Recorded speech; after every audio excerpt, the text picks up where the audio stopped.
Caríssimos irmãos e irmãs, o texto de Mateus que estudamos hoje está no capítulo 9, do versículo 1 ao versículo 17. Retomando um pouco a ideia, é uma continuidade do Sermão da Montanha.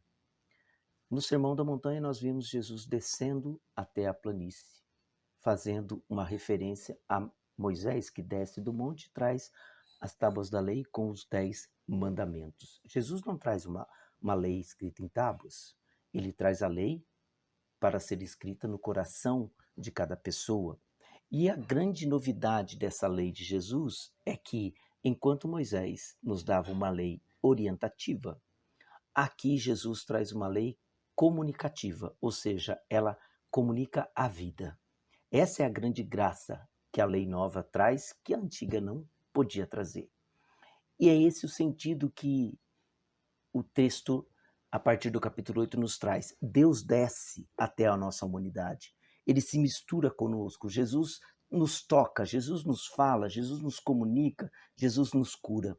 Por isso que o capítulo 8 e o capítulo 9 também, ele vai trazer a narrativa de 10 milagres que Jesus vai realizar, para fazer também uma referência aos 10 mandamentos da lei antiga. E o trecho de hoje, o que nós percebemos? Mais uma vez, Jesus entrando em comunhão com as pessoas. A primeira acontece na narrativa da cura do paralítico, que é apresentado para Jesus. Então Jesus fala: tua fé te salvou, né? Os teus pecados te são perdoados.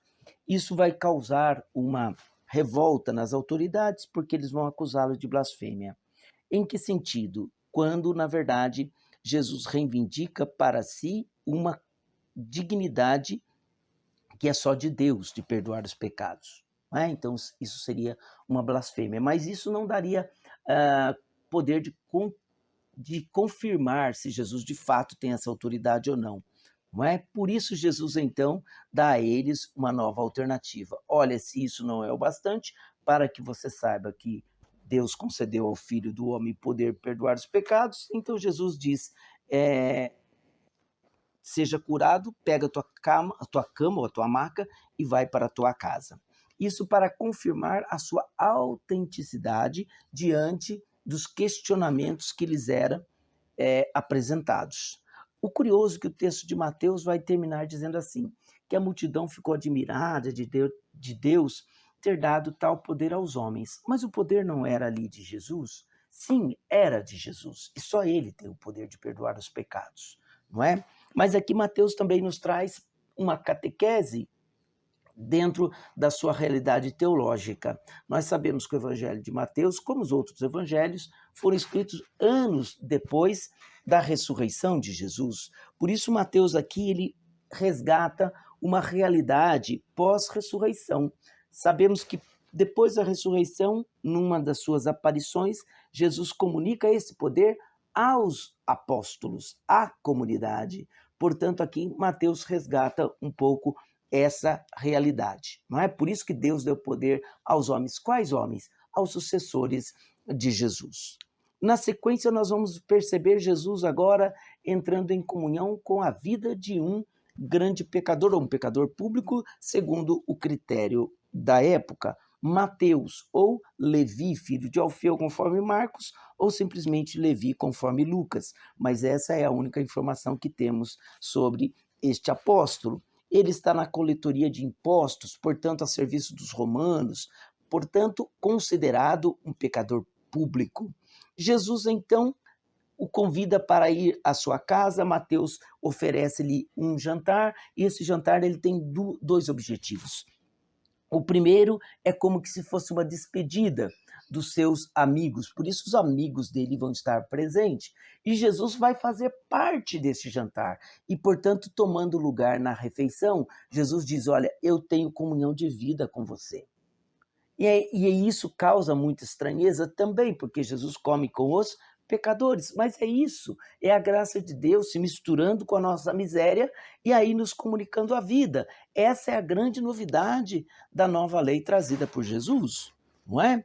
E aí, então, Jesus vai dizer qual é o grande segredo, a grande novidade. Olha, eu quero a misericórdia e não o sacrifício, porque se a prescrição dizia que você não pode comer com os pecadores porque você vai ficar impuro, Jesus diz, ó, a misericórdia é capaz de romper isso e comunicar vida e não invalidar o preceito, não invalidar o mandamento, mas resgatar aquele que está fora deste contexto, fora da comunhão. Esse é o grande sentido.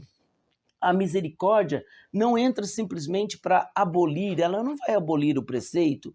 As pessoas poderão continuar realizando os seus ritos, mas entre o rito e uma necessidade de usar misericórdia, é preciso que a misericórdia tenha a primazia. É isso que Jesus quer que eles entendam. Por isso que ele vai dizer, olha, eu quero a misericórdia e não o sacrifício.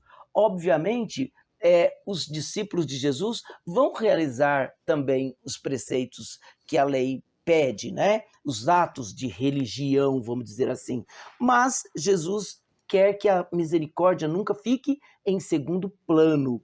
Por isso, na continuidade da narrativa, Jesus vai nos dar, através desse contexto dos discípulos de João, que vão questioná-lo sobre o jejum, não é? Esses discípulos de João que vão estar presentes até o segundo século da era cristã, mas ele vai dizer, olha, os discípulos de João jejuam, os teus não, e Jesus diz, o jejum, o sacrifício, ele tem que ter um contexto, tem que ter um significado, tem que ter um motivo, não deve ser feito simplesmente por fazer. Se você está fazendo uma prática religiosa, bem, se você está cumprindo o preceito, não tem problema, mas é preciso entender que essa dinâmica precisa também atender à novidade que se apresenta. Por isso que ele vai dizer, não se pode colocar uma roupa, um remendo de roupa nova em roupa velha.